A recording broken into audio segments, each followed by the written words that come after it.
Hello dear, आपका even coaching centre YouTube channel पर बहुत बहुत स्वागत है। मेरा नाम भूतेश है और मैं इस फील्ड के अंदर पिछले 7 साल से एक्टिव हूँ। तो ये वीडियो बहुत ही मज़ेदार होने वाला है उन सारे कैंडिडेट के लिए जो एक राइट गाइडेंस चाहते हैं, एक ऐसी गाइडेंस चाहते हैं कि कोई उनको डराए ना कि भाई एसएससी सीजीएल इतना भयानक है कि तुमसे नहीं होगा। ऑफ कोर्स इस काम में मेहनत लगती है, बट कोई एलियन ऊपर से आके एसएससी सीजीएल का एग्ज़ाम क्रैक नहीं करता। अपने बीच में जो स्टूडेंट हैं वही क्रैक करते हैं। और ये नहीं है कि हर साल बहुत ज़्यादा आईक्यू वाले स्टूडेंट क्लियर करते हैं, कि आइंस्टीन हैं जो एग्ज़ाम को क्लियर करते हैं। मैंने ऐसे स्टूडेंट भी देखे हैं कई जिनसे इतनी खास उम्मीद नहीं थी, बट उन्होंने बहुत ज़्यादा मेहनत करके इस एग्ज़ाम को क्लियर कर लिया। ठीक है, तो कोई भी काम को अचीव करने के लिए आपका बेस कैसा है, आपका आईक्यू कैसा है, आप कितने स्मार्ट हैं वो, प्लस आप उसके अंदर कितना हार्डवर्क पुट इन करते हैं वो, और जब आप हार्डवर्क पुट इन कर रहे हैं तो वो राइट डायरेक्शन में कर रहे हैं कि नहीं कर रहे हैं, है ना। तो इस वीडियो के अंदर मैं आपको क्या बताऊंगा, मैं आपको ये बताऊंगा अपने एक्सपीरियंस के साथ, बिकॉज मैंने कई सारे एग्जाम हैं जो काफ़ी कम टाइम के अंदर क्रैक किए हैं। नॉर्मली एसएससी 4 महीने में क्रैक होगा कि नहीं, 5 महीने में क्रैक होगा कि नहीं, बच्चों के बीच में अक्सर ये डिबेट होता है कि 4 महीने में तो नहीं होएगा, 5 महीने में तो नहीं होएगा। मैंने कैट जो एग्ज़ाम है वो 4.5 महीने के दौरान क्रैक किया था। जब मैं पहले दिन कोचिंग के अंदर गया, जिस दिन मैंने कैट के लिए एक पहला अक्षर पढ़ा वो वाला दिन, और जिस दिन कैट का एग्ज़ाम था उसके बीच में 4.5 महीने का गैप था। जिस दिन एग्ज़ाम था और जिस दिन मैंने पहला अक्षर पढ़ा कैट के लिए, ठीक है, और बढ़िया परसेंटाइल के साथ क्रैक किया था। फर्स्ट अटैम्प्ट में क्रैक किया था। तो अब मैं अपनी हवा मार रहा हूँ? नहीं, मैंने मेहनत की थी, और जो मेरे को गाइड कर रहे थे उन्होंने ऑनेस्टली मेरे को टू द पॉइंट गाइड किया। उस वक्त मार्केट के अंदर लोग वो भी थे जो स्टूडेंट को डरा रहे थे, कैट का नाम लेकर इतनी मोटी मोटी बुक्स भी पढ़ा रहे थे, लेकिन उन्होंने मेरे को अच्छे से गाइड किया। तो यही अपने भाई गुरु के प्रति भी अपना समर्पित रहेगा कि अगर मेरे को कोई अच्छा गाइड मिला है तो मैं भी दूसरों के प्रति अच्छा गाइड बनूं। तो आपको मैं टू द पॉइंट स्ट्रेट बताऊंगा, बिना डराए बिना कुछ, कि भैया ये मेहनत कर लो। और मैं आपको पूरा प्रिपरेशन मैप बताऊंगा इस वीडियो के अंदर। तो वीडियो को स्टार्ट करने से पहले ये जानना जरूरी है कि वीडियो के अंदर है क्या, है ना। तो पूरा प्रिपरेशन मैं बताऊंगा कि आपको कैसे कैसे करना है। हर एक सब्जेक्ट का स्टडी मटेरियल मैं आपको बताऊंगा। मैं आपको ये भी बताऊंगा कि भैया इंपॉर्टेंट गाइडेंस टिप दूंगा सबसे पहले, कि किस किस टाइप की चीज़ों को आपने दिमाग में रखना है। वो ज़रूरी है, नहीं तो ये सारा वेस्ट हो जाएगा, है ना। टीचर और स्टूडेंट का रोल क्या है आपकी तैयारी में, किस पर्सन का कितना रोल होता है, टीचर का, आपका खुद का। तो आपको क्लियर कट पता रहे, हाँ ये मेरा काम है, ये मेरे को करना है, मैं नहीं करूंगा तो ये मैं टीचर से एक्सपेक्ट नहीं कर सकता, टीचर का इतना इम्पैक्ट होता है। तो आपको क्लियर कट पता होना चाहिए। कुछ ऐसी चीज़ें होती हैं जो हमने डेली पढ़नी होती हैं, और कुछ ऐसी चीज़ें होती हैं जो भाई हम मैथ कर रहे हैं, मैं रीजनिंग कर रहा हूँ, मैं कुछ और कर रहा हूँ, मतलब हर एक सब्जेक्ट में कुछ ऐसी चीज़ें होती हैं, वो बताऊँगा। How to study all subject, subject का नेचर अलग अलग है, तो कौन से सब्जेक्ट को किस सोच के साथ पढ़ें, हैं, कौन से सब्जेक्ट का क्या नेचर है। देन स्टडी मटेरियल, हर एक सब्जेक्ट का पूरा स्टडी मटेरियल बता दूंगा, उससे बाहर एक सिंगल क्वेश्चन करने की जरूरत नहीं है। क्लियर है। Then time management, attempting strategy, ये भी बहुत ज़्यादा ज़रूरत है, ये भी मैं आपके साथ शेयर करूंगा। तो कुल मिलाकर मैं दोनों तरह के स्टूडेंट्स को लेकर चलूंगा। कई स्टूडेंट ऐसे हैं जो इस वीडियो को देख रहे होंगे जो अपने कोर्सेज के अंदर एनरोल हैं, तो उनको भी मैं लेकर चलूंगा। ऑफ कोर्स कोर्सेज के अंदर वो सब कुछ होता है जो आपको चाहिए, सारा स्टडी मटेरियल होता है, सारी गाइडेंस होती है जो आपको हम कोर्सेज प्रोवाइड करते हैं उनके अंदर। लेकिन अगर आप ये वीडियो देख रहे हैं तो एक कंप्लीट ओवरव्यू आ जाएगा, थोड़े से मिनट आपके इन्वेस्ट करके, आधा घंटा 1 घंटा इन्वेस्ट करके कंप्लीट ओवरव्यू आ जाएगा। वीडियो कितनी देर की बनेगी मुझे पता नहीं है ना, अभी तो बना रहा हूँ। हाँ, थोड़ी सी लंबी बनेगी डेफिनेटली, क्योंकि चीज़ भी उस टाइप की इसके अंदर हो रही है। तो तैयारी का कंप्लीट ओवरव्यू आ जाएगा। तो भाई जो पेड कोर्स के स्टूडेंट है वो भी देख रहे होंगे, और ऐसे स्टूडेंट भी देख रहे होंगे जो अपने साथ यूट्यूब पर जुड़े हैं, पेड कोर्सेज के अंदर नहीं जुड़े, या कुछ ऐसे स्टूडेंट होंगे जो पहली बार अपने साथ यूट्यूब पर जुड़ेंगे इस वीडियो के माध्यम से। तो मैं हर एक तरह के स्टूडेंट को कवर करके चलूँगा। पेड कोर्सेज के स्टूडेंट के बारे में बीच में थोड़ी सी बात बताऊँ तो भाई जो सेल्फ स्टडी कर रहे हैं वो उसको बियर कर लेना, ये नहीं है कि इनके बारे में बता रहा है। जब सेल्फ स्टडी वाले स्टूडेंट के बारे में कुछ बात बताऊँ तो पेड कोर्स वाले आप बियर कर लेना कि ठीक है भाई, 4-5 मिनट तो ऊपर नीचे लगेंगे ही। तो क्लियर कट समझ में आ गई बात। तो आपको मैं ऐसा रास्ता बताऊंगा बिल्कुल बेसिक से लेकर कि आपको क्या क्या चाहिए एसएससी की तैयारी करने के लिए। कंप्लीट ओवरव्यू करेंगे ताकि इसके बाद आपको कोई और वीडियो ना देखनी पड़े। तो स्टार्ट करें। रिलैक्स होकर मैं आराम से बताऊंगा, तो आपको रिलैक्स होकर वीडियो देखनी है। अगर हम जल्दबाजी करेंगे तो चीज़ें छूट जाएंगी, ठीक है। ठीक जगह पर टाइम इन्वेस्ट करना बनता भी है। तो ये प्रिपरेशन स्ट्रेटजी की वीडियो है, एक कंप्लीट ओवरव्यू मिलेगा। इसके ऊपर आप अगले 4 महीने, 5 महीने, 6 महीने अपने इन्वेस्ट करने वाले हैं अपने इस माइंडसेट के साथ। तो यहाँ पर इन्वेस्टमेंट बनती है अपने टाइम की। तो कर दें भी स्टार्ट। तो रिलैक्स होकर, सीरियस होकर बैठ जाओ। अगर आप सीरियस होकर नहीं भी बैठे हो कोई बंदा, तो सीरियस होकर बैठ जाओ, ठीक है। इस वीडियो को सीरियसली देखना है, लाइटली नहीं देखना। चलिए जी स्टार्ट करते हैं। और आगे बढ़ने से पहले एक बार, कुछ % कैंडिडेट ऐसे भी आ गए होंगे जिनको इस एग्जाम के बारे में बिल्कुल बेसिक नॉलेज भी नहीं है। तो 2-3 मिनट लेकर मैं बेसिक नॉलेज दे देता हूँ, फिर फुल फ्लैज अपनी स्ट्रेटजी स्टार्ट करेंगे। तो भाई SSC CGL के एग्जाम के बारे में हम इस वीडियो के अंदर बात कर रहे हैं। और ये जो मैं स्ट्रेटजी आपको बताऊंगा, ये SSC CHSL एग्जाम पर भी लग जाएगी, ठीक है। SSC CPO एग्जाम पर भी लग जाएगी, SSC MTS एग्जाम पर भी लग जाएगी। यानी कि हर उस एग्जाम के साथ लग जाएगी। जैसे रेलवे एग्जाम्स के ऊपर भी लग जाएगी, हर उस एग्जाम के ऊपर लग जाएगी जिसका SSC एग्जाम से जैसा सिलेबस है, जैसा पैटर्न है।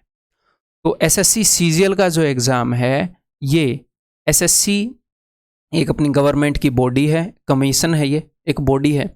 ये एग्ज़ाम कंडक्ट करती है ईयरली बेसिस पर, जो अपनी सेंट्रल गवर्नमेंट के अंदर ग्रेड B और ग्रेड C की पोस्ट जनरली फिल करने के लिए ये एग्ज़ाम होता है।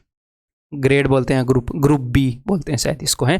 जैसे ग्रुप A IAS हो गया, ग्रुप B क्या हो गया, इंस्पेक्टर लेवल की पोस्ट हो गई। और यहाँ पर कौन सी पोस्ट हो गई, अपनी क्या बोलते हैं, ऑडिटर की पोस्ट हो गई, और लोअर डिवीज़न क्लर्क की पोस्ट होगी, इस टाइप की पोस्ट।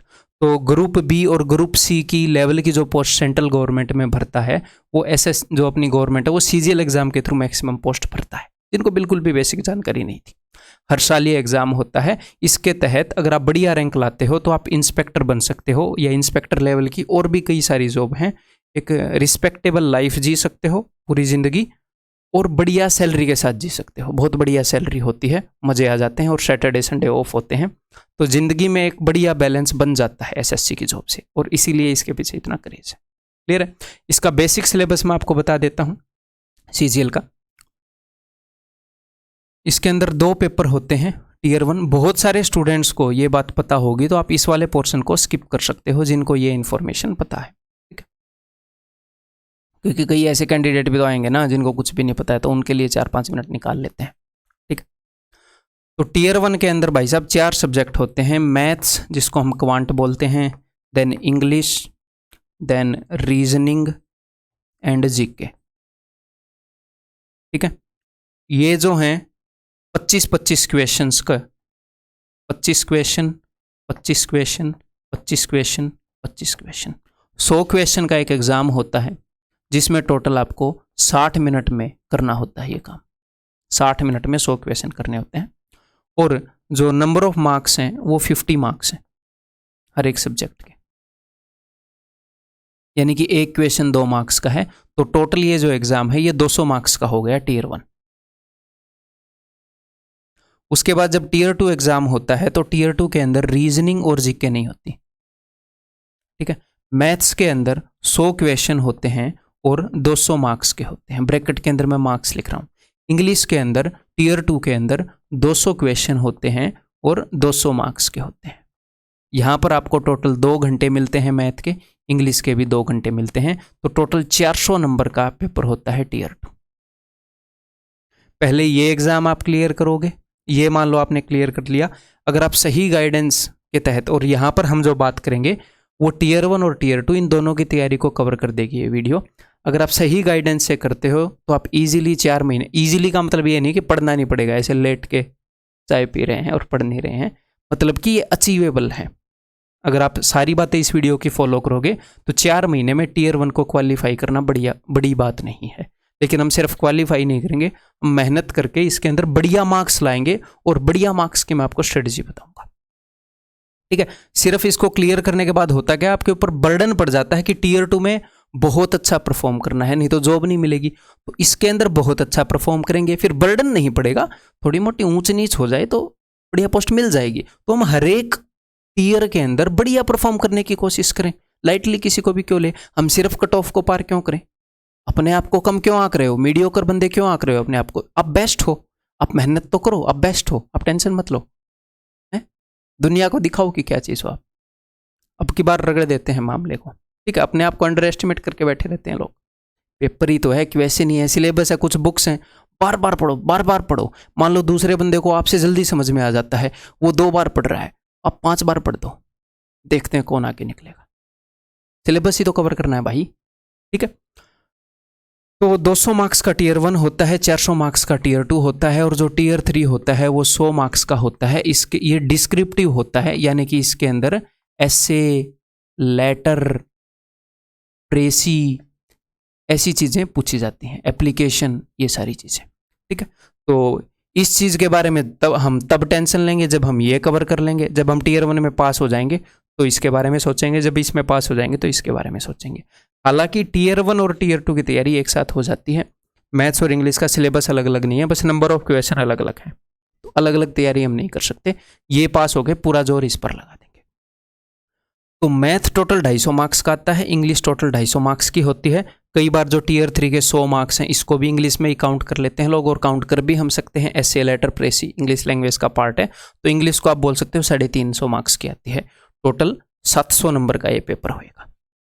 तो रीजनिंग और जीके सिर्फ 50-50 मार्क्स की आएंगी, कितने में से? 700 नंबर में से। लेकिन इनको लाइटली नहीं लेना, क्यों? क्योंकि रीजनिंग एक ऐसा सब्जेक्ट है जो आपको full out of full marks सबसे कम एफर्ट में देगा। सबसे सस्ते में अगर फुल मार्क्स मिलेंगे तो रीजनिंग में मिलेंगे। जीके में इतने इजीली मार्क्स नहीं मिलते, बहुत मुश्किल से मिलते हैं, लेकिन मैं आपको बताऊंगा तरीके, टेंशन मत लो। ये बहुत सारे लोगों का सिर दर्द बना रहता है, इस सिर दर्द को भी दूर करेंगे, डिसिप्लिन देंगे आपको, ठीक है?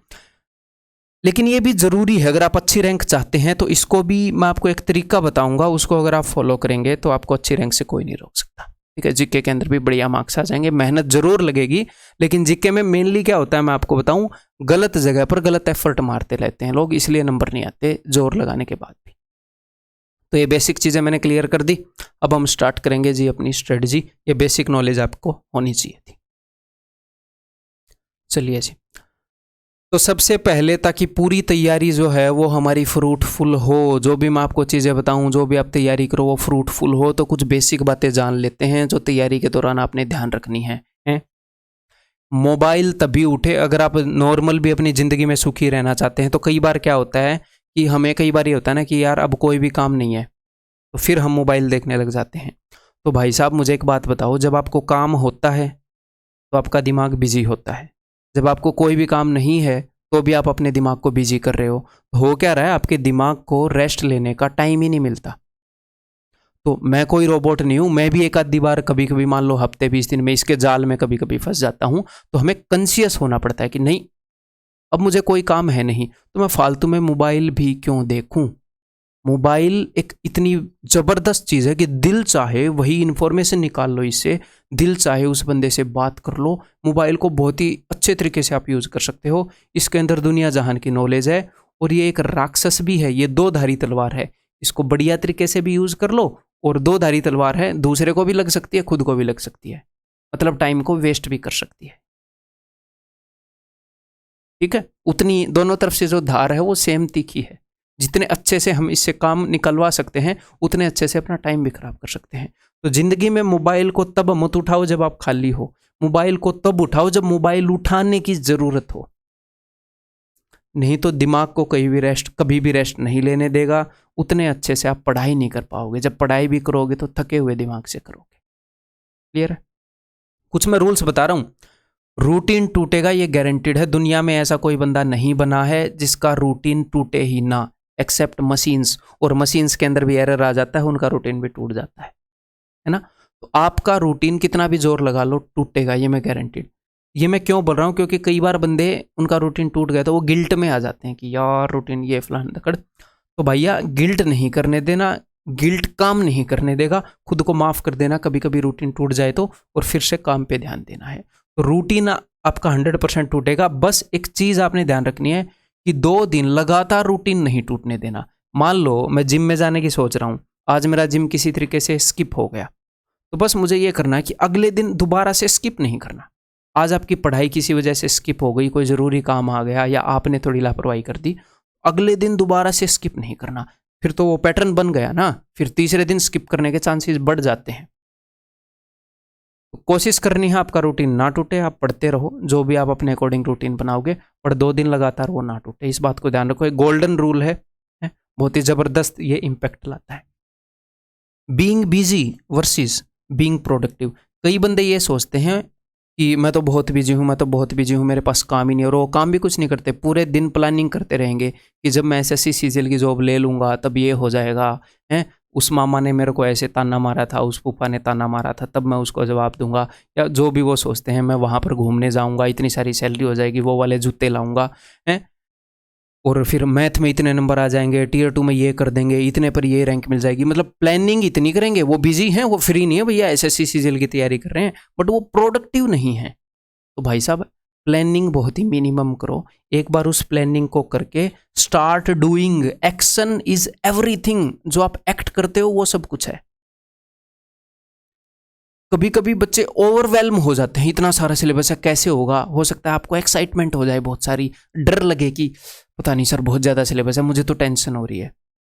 तो सिलेबस बहुत ज़्यादा है और वो सब के लिए बहुत ज़्यादा है। जब आप मान लो पिज्ज़ा बहुत बड़ा है, एक बार में थोड़ी खा जाओगे पूरे पिज्ज़ा को ऐसे रोल करके, है ना भाई, एक एक बाइट करके खाओगे। तो सिलेबस पूरा बड़ा है, तो एक एक बाइट करके उसको खत्म करना है। रोज थोड़ा थोड़ा काम करोगे तो टेंशन नहीं लेनी बड़े सिलेबस की, अपने आप खत्म हो जाएगा। पहले एक एक बाइट करके स्टार्ट तो करो, एक एक दिन करके उसको खत्म करना तो शुरू करो।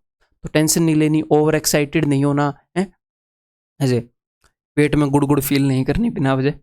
और जो भी मैं आपको बातें बता रहा हूँ, आपको क्या लग रहा है, ये मैं बातें बताऊंगा और आपके दिमाग में सीधी चली जाएगी, आप एक भी ये गलती नहीं करोगे। आप गलती करोगे बट आप कम करोगे अगर आप कॉन्शियस रहे तो। वही मेरा एम है कि आप पहले अगर 40% ये गलतियां करते, तो मैं ये बात बता के आपकी उन गलतियों को 10% कर दूं, 5% कर दूं। गलतियां तो आप करोगे, मैं भी करूंगा। मैं ये आपको बातें बता रहा हूं, मैं भी करूंगा इन बातों में, कल को कोई गलती, परसों को कोई गलती। बट एम क्या है कि कॉन्शियस होकर इन गलतियों को मिनिमाइज करें, अपनी लाइफ के ऊपर इनका इम्पैक्ट मिनिमम करें। ठीक है, आपको मैथ्स अच्छा नहीं करना है। आपका काम ये नहीं है कि मैं मैथ्स को अच्छा कर लूँ, रीजनिंग को अच्छा कर लूँ। आपका काम है मैं मैथ्स को कर लूँ, अच्छा अपने आप हो जाएगा।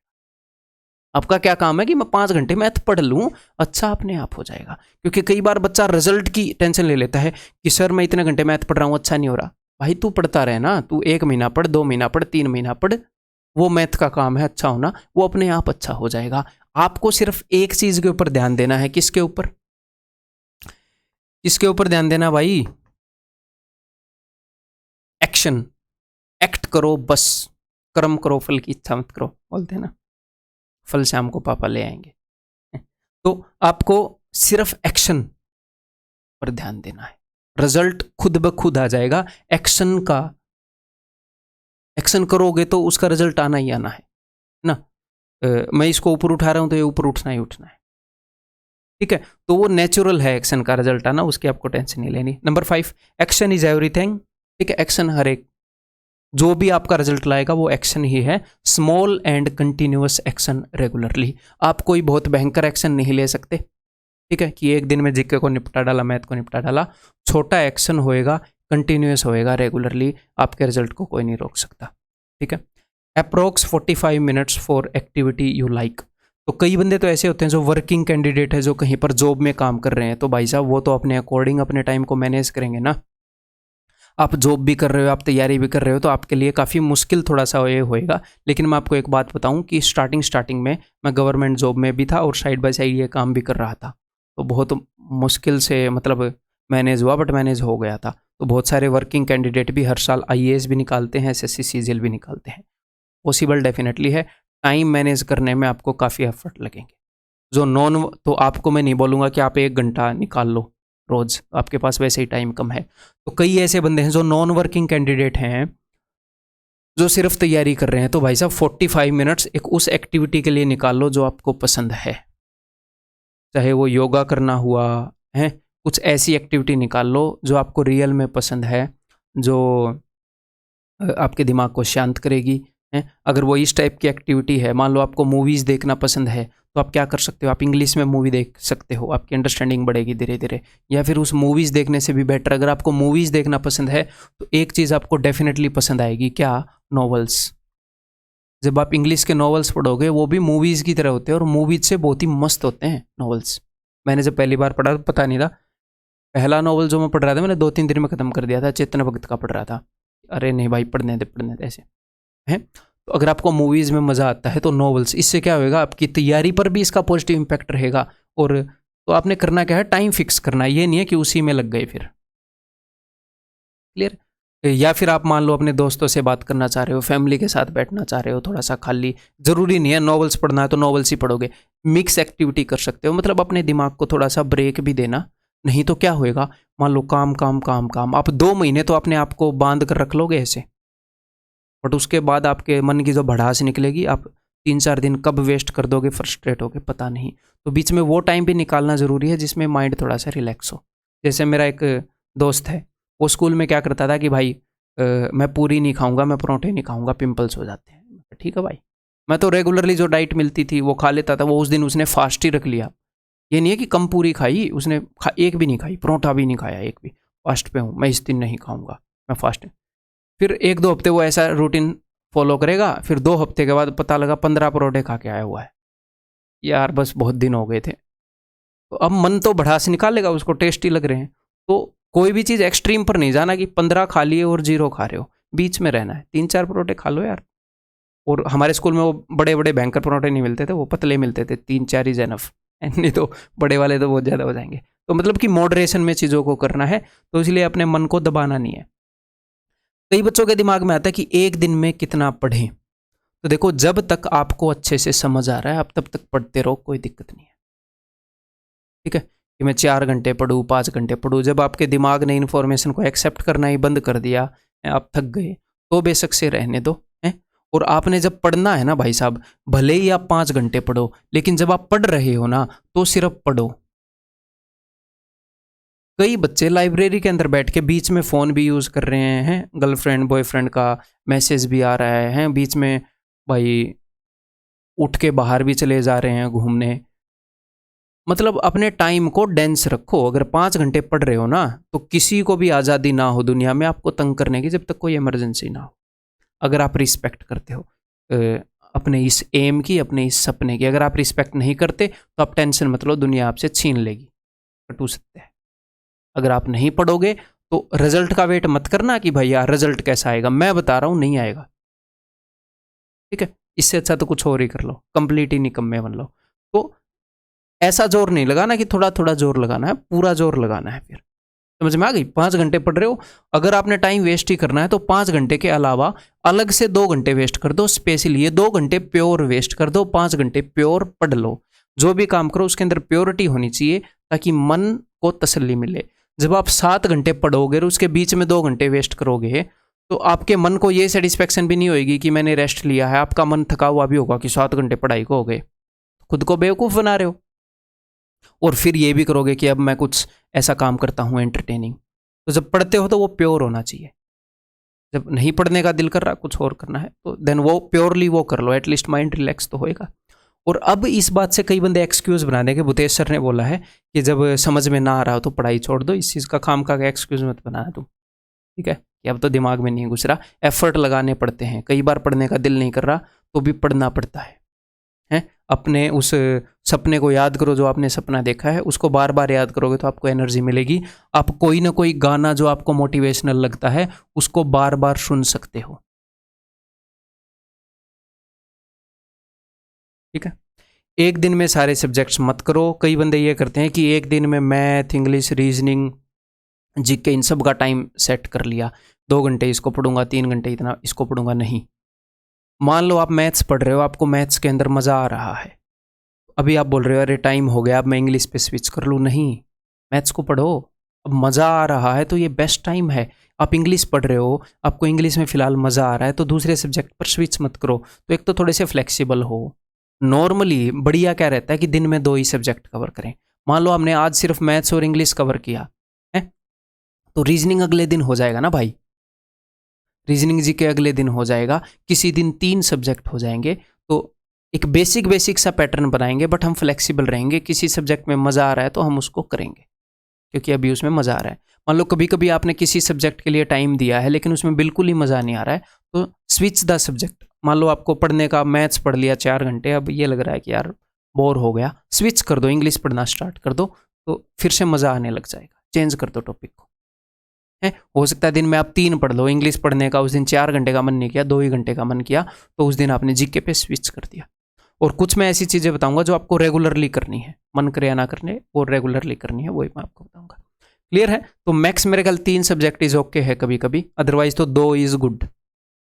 ठीक है। और मैं कोई भी प्लान आपको रिजिड नहीं बताऊंगा, आप अपने अकॉर्डिंग स्टूडेंट करेंगे। मैं आपको इस तरह की टिप्स दूंगा कि आप इनसे सीख के इंप्लीमेंट कर सकते हो। इनको 100% कॉपी करने की जरूरत नहीं है, अपने अकॉर्डिंग इनको मोल्ड कर लो आप। 10 टिप्स खत्म हो गई, उसके बाद वो स्टार्ट करेंगे हम अपनी आगे की पॉइंट। देन आपको लिमिटेड बुक्स जो है वो मल्टीपल टाइम्स करनी है, आपको बहुत सारी बुक नहीं लेकर आनी है। ठीक है, मल्टीपल टाइम्स लिमिटेड बुक्स को करना है, और मैं आपको अच्छी बुक्स ही बताऊंगा। मैं जब स्ट्रेटजी की वीडियो बनाता हूँ, इस तरह की स्ट्रेटजी की वीडियो है, तो मैं ये नहीं करता कि मैं सिर्फ अपना कंटेंट सजेस्ट करूँ। मैं बहुत सारी ऐसी बुक्स सजेस्ट करूंगा जो दूसरे ऑथर्स ने लिखी हैं, हो सकता है दूसरे यूट्यूब चैनल भी मैं सजेस्ट कर दूं। मैं ये नहीं देखूंगा, क्योंकि जो बच्चे मेरी बात मान के अगले 6 महीने मेरी स्ट्रेटजी के ऊपर काम करेंगे, मैं उनके साथ धोखा नहीं कर सकता। तो इसके अंदर मैं जो भी, वैसे तो जो भी बात मैं आपको वीडियो में बताता हूँ सच्ची बताता हूँ, इसके अंदर मैं जो भी बात बताता हूँ, मान लो मैं किसी यूट्यूब चैनल को रिकमेंड कर रहा हूँ, तो मैं उसको बहुत अच्छी तरीके से वेरीफाई भी करता हूँ कि हाँ रिकमेंड करने लायक है कि नहीं, ये नहीं कि हवा में बोल दूँ। ठीक है, तो मैं आपको 100% अच्छी स्टडी मटेरियल बताऊंगा, उससे 100% सिलेबस कवर हो जाएगा, उससे बाहर एक भी चीज़ लेने की ज़रूरत नहीं है। उन्हीं चीज़ों को बार बार करते रहो, बार बार करते रहो। अगर आपका कोई दोस्त या कोई और बंदा आपको डरा रहा है कि ये मोटी सी बुक भी आपको करनी है, तो नहीं करनी, मैं बता रहा हूँ ना, नहीं करनी। उसको बोल दो ऑल द बेस्ट, तुम कर लो भाई। ठीक है, आपको 100% सिलेबस कवर करके इसके अंदर बताऊंगा। पहले दिन से सारी बातें फॉलो नहीं कर पाओगे, धीरे धीरे सभी पॉइंट्स को तैयारी में इंक्लूड कर लें। जो भी मैं आपको आज बातें बताऊंगा इस वीडियो के अंदर 100% आप फॉलो नहीं कर पाओगे, पर धीरे धीरे इनको तैयारी के अंदर इंक्लूड कर लेना, धीरे धीरे आपका रूटीन सेट हो जाएगा। जितनी बातों को आज फॉलो करना स्टार्ट कर सको, उतनों को फॉलो करना स्टार्ट कर देना। रिलैक्स होकर पढ़ना जरूरी है, अपने ऊपर बर्डन लेकर पढ़ोगे तो उतना इंपैक्ट नहीं आएगा पढ़ाई का, उतना उसको मजे लेकर पढ़ना जरूरी है भाई साहब, नहीं तो काम नहीं होएगा। देखो मैं आपको बता रहा हूँ, तो बर्डन को थोड़ा सा, इसलिए मैंने बोला ना, पिज्जा भले ही आपका बड़ा है, सिलेबस ज़्यादा करना, बट एक बार में एक ही बाइट च्यू कर पाओगे तो रिलैक्स होगे। रोज़ एक बाइट च्यू करोगे तो क्या होएगा, आपके ऊपर बर्डन नहीं आएगा। एंड के दिन आधा पिज्जा बचा हुआ नहीं मिलेगा, जब एग्जाम सर पे होएगा तो सिलेबस पूरा कवर हो चुका होगा। ठीक है, चलो भाई, अब मैं आपको बताऊंगा कि टीचर और स्टूडेंट का क्या रोल होता है आपकी तैयारी में, तो आपको पता लग जाए कि हाँ, कि मैंने टीचर ने मेरी कितनी मदद करनी है तैयारी में, कितनी मदद कर सकता है टीचर, और आपको क्या करना है। चलिए जी, तो ये उनके लिए बेटर रहेगा ना, सभी स्टूडेंट्स के लिए, चाहे पेड कोर्स से पढ़ रहे हैं या यूट्यूब से सेल्फ स्टडी से पढ़ रहे हैं, कि कौन सी चीज़ मैंने कहाँ से कितनी करनी है। देखो, टीचर का रोल होता है नंबर 1 कि आपको, मान लो आप मेरे कोर्स के अंदर पढ़ रहे हैं, तो मेरा रोल है कि आपको बेस्ट कंटेंट देना। कंटेंट के अंदर क्या क्या चीज़ होता है, कंटेंट के अंदर होता है सबसे पहले कंसेप्ट्स। कंसेप्ट्स का क्या मतलब होता है, क्वेश्चंस को सोल्व करने के मेथड, क्वेश्चंस को समझने के मेथड, वो बेस्ट हों यानी कि फास्ट हों, वो रिलेवेंट हों, और वो प्रैक्टिकली एप्लीकेबल हों। मैं आपको इतने सारे फॉर्मूले ना रटवा दूं कि आपके दिमाग में ही वो फॉर्मूले स्टोर ना हो, तो आप एग्जाम के दिन वो यूज़ ही नहीं कर पाओगे। तो हमारे मेथड ऐसे भी होने चाहिए कि जो आप याद रख पाओ, जो आप प्रैक्टिकली अप्लाई कर पाओ, जो एग्जाम में आपके दिमाग में आ सके, और रिलेवेंट हो हमारा कंटेंट। ये नहीं मैं आपको कैट का पढ़ा दूं है, और बढ़िया हो, ये नहीं है कि आउटडेटेड हो, बहुत ज़्यादा टाइम ले ले। क्लियर है? तो ये तो कंसेप्ट्स की बात होगी कि कंसेप्ट्स कैसे होने चाहिए टीचर जो आपको प्रोवाइड करवा रहा है। Relevant and updated questions relevant हो, ये ना हो दूसरे एग्जाम के उठा के करवा दिए जो आपके एग्जाम में नहीं आते, अपडेटेड हो, पुराने ना हो, ऐसे क्वेश्चन हो। अपने कोर्स के अंदर ऑफ कोर्स मैं इन सारी बातों का ध्यान रखता हूँ, और वहाँ पर भी आपको ऑफ कोर्स गाइड करता हूँ। क्लियर है? देन ये मैं उन स्टूडेंट के लिए बोल रहा हूँ कि मतलब हज़ारों स्टूडेंट है जो अपने पेड कोर्सेज से पढ़ रहे हैं, कि भाई साहब वहाँ पर इन सारी बातों का ध्यान रखना है, तो आपने एक क्वेश्चन, एक नहीं आधा क्वेश्चन भी कहीं से उठाकर नहीं लाना। कोर्स में सब कुछ कवर है, सब कुछ, उन्हीं क्वेश्चंस को बार बार बार बार बार बार करते रहो, वही एसएससी वाला पूछेगा आपसे। एक प्रीवियस ईयर क्वेश्चंस की बुक भी बाहर से नहीं लेनी, जिन्होंने पेड कोर्स ले रखा है उन स्टूडेंट्स को मैं बोल रहा हूँ, कुछ भी बाहर से नहीं लेना। जो आपको दे दिया है। अगर आप बाहर से ले रहे हो तो मैं अपनी बेइज्जती मानता हूँ, इसलिए मैं कोर्स के अंदर ऐसा देता हूँ कि जब मैंने पढ़ा दिया तो भैया क्यों ज़रूरत पड़ रही है, हम इतना अच्छे से पढ़ा रहे हैं, मैं क्यों ना इस तरीके से पढ़ाऊँ कि ये बंदा मेरे पास आया तो इसको कहीं और से कुछ ना करना पड़े, कुछ भी ना करना पड़े। हाँ, मॉक टेस्ट तो उस मटेरियल के अलावा मॉक टेस्ट तो देने पड़ेंगे, है ना। वो तो अपनी मॉक टेस्ट का तो अलग पर्पज़ है ना, क्वेश्चन करना पर्पज़ नहीं होता, टाइम मैनेजमेंट करना पर्पज़ होता है, तो उसके लिए तो मॉक टेस्ट देने पड़ेंगे बस, ठीक है। और दूसरा एक टीचर जो आपको दे सकता है, दैट इज टीचिंग स्किल्स बढ़िया होनी चाहिए, so that you can totally and easily understand him और हर। आप अपने टीचर को टोटली कंप्लीटली जो वो कह रहा है वो समझ पाएँ और ईजिली समझ पाएँ बिना ज़्यादा दिमाग पर जोर दिए। अगर मैं आपको कोई बात समझा रहा हूँ और आपको अपने दिमाग पर जोर देना पड़ रहा है, यानी कि मेरे को वो अच्छे से बतानी नहीं आ रही, सीधी बात है, ठीक है।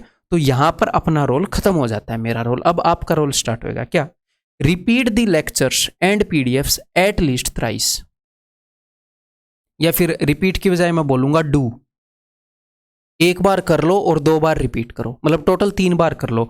Do the lectures and PDFs at least thrice. Lectures यानी कि मान लो आप यूट्यूब से पढ़ रहे हो या पेड कोर्स से पढ़ रहे हो, जिस भी जगह से आप पढ़ रहे हो, आप किसी बुक से पढ़ रहे हो, उसको एट लीस्ट, सबसे पहले तो वो चीज़ क्या होनी चाहिए, मैं आपको जो भी चीज़ें बताऊंगा वो 100% सिलेबस को कवर करती हुई होनी चाहिए, नहीं तो बाहर वाली चीज़ें करनी पड़ेंगी। उनको एटलीस्ट 3 बार, लीस्ट मैंने बोला एटलीस्ट, कम से कम 3 बार करना है अगर बढ़िया रैंक चाहिए तो, नहीं तो नहीं मिलेगी। और आप बोलोगे सर 3 बार सिलेबस थोड़ी ना होएगा।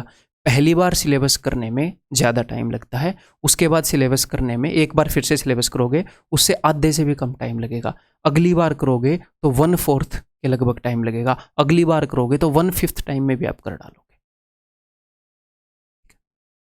क्लियर है।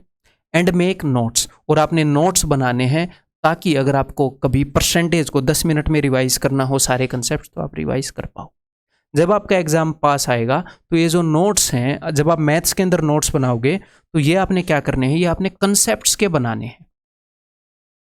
देखो मैं आपको क्या क्या बताऊंगा आगे, मैं आपको क्या बोलते हैं, सब्जेक्ट हाउ टू स्टडी बताऊंगा, स्टडी मटेरियल बताऊंगा, ऐसे बुक्स की पिक्चर भी दिखाऊंगा, how to study, study material, मैं आपको आगे सब कुछ बताने वाला हूँ, ठीक है। तो ये थोड़ी सी डिटेल्ड वीडियो रहेगी, आपको सब कुछ क्लियरली मिलेगा। हर एक सब्जेक्ट की 3-3 स्लाइड मैंने ले रखी हैं, बहुत मेहनत से वीडियो बनाई है हर एक चीज़ को वेरीफाई करके, ठीक है। तो देखते रहिएगा, अगर कोई चीज़ें मैं आपको कम बता रहा हूँ तो मान लो वो मैं आपको आगे बताने वाला हूँ, ठीक है। तो ये अभी मैं आपको मैथ का बताने लगा ना, तो इसको तभी दिमाग में आया, इसको मैं अभी नहीं बताता। तो आप नोट्स बनाओ, आपका काम क्या है कि लेक्चर्स और पीडीएफ्स हैं उसको आप 3 बार करो और आप नोट्स बनाओ।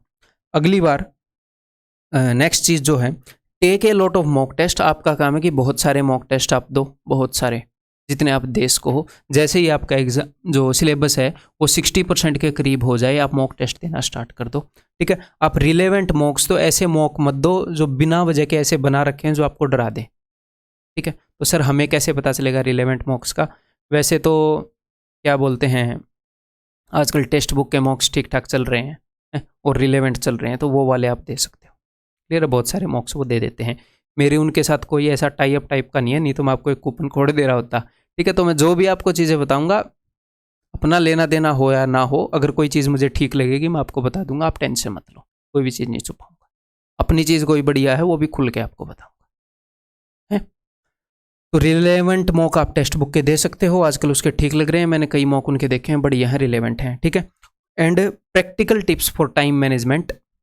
तो चौथा स्टेप क्या है कि टाइम मैनेजमेंट जब आप मॉक दोगे उसके प्रैक्टिकल टिप्स, तो वो मैं आपको यूट्यूब पर हमेशा देता ही रहता हूँ, ठीक है। तो अब देखते हैं कि जो स्टडी मटेरियल है वो आपको कहाँ से मिलेगा और उसको आपने 3-3 बार करना है, कैसे करना है, कौन से सब्जेक्ट को कैसे मैनेज करना है, वो सब जी।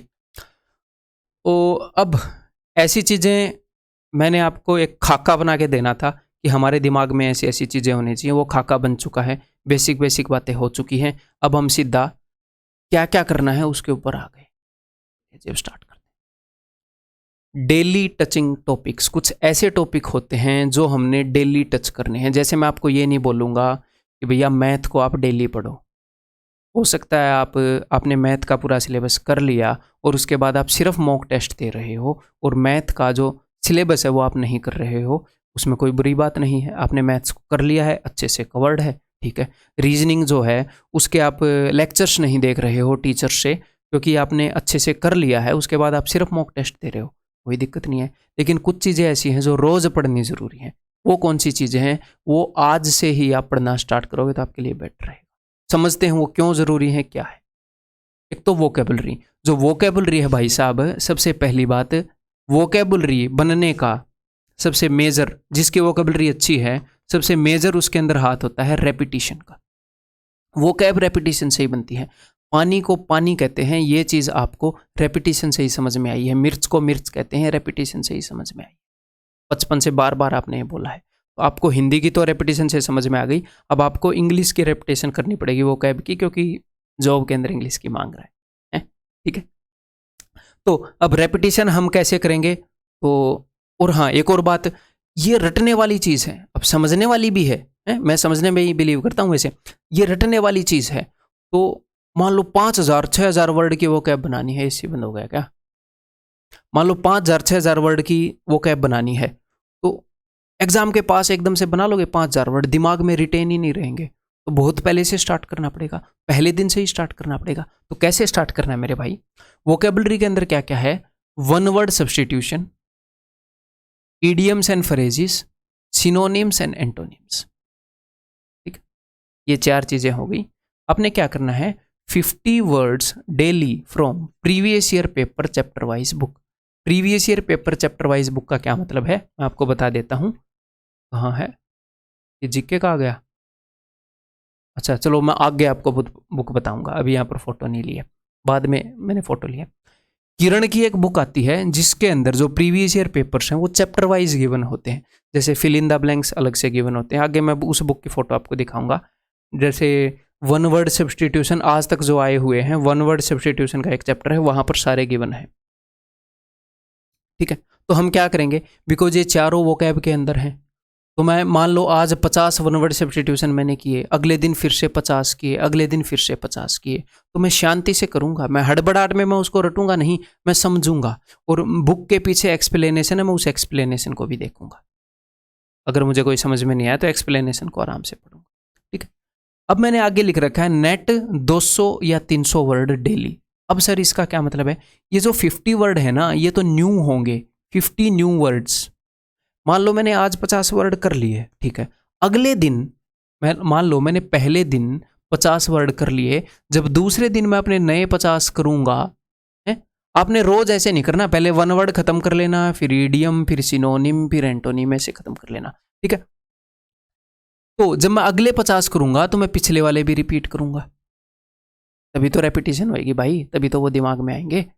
जब मैं तीसरे दिन नए 50 वर्ड करूंगा तो मैं पिछले 50 और पिछले 50 भी रिपीट करूंगा। फिर आप बोलोगे सर ऐसे तो 10-20 दिन के बाद पता नहीं कितने वर्ड इकट्ठे हो जाएंगे, तो तभी तो मैं बोल रहा हूं, जब आप चौथे दिन 50 वर्ड करोगे तो टोटल वर्ड कितने हो गए? 200। तो जब आप 5वें दिन 50 वर्ड करोगे तो टोटल वर्ड 250 हो गए। तो आप सिर्फ ये 200 करो, इसको छोड़ दो। तो आपकी कैपेसिटी पर डिपेंड करता है, आप नेट 200 करोगे या 300, इनमें से 50 नए होंगे, बाकी के पुराने रिपीट होंगे। अपनी मर्जी से कर लो, ठीक है, जो आपको अच्छा लगे, कोई दिक्कत नहीं। क्लियर है? समझ में आ गई बात? वो कैब कैसे क्लियर होगी?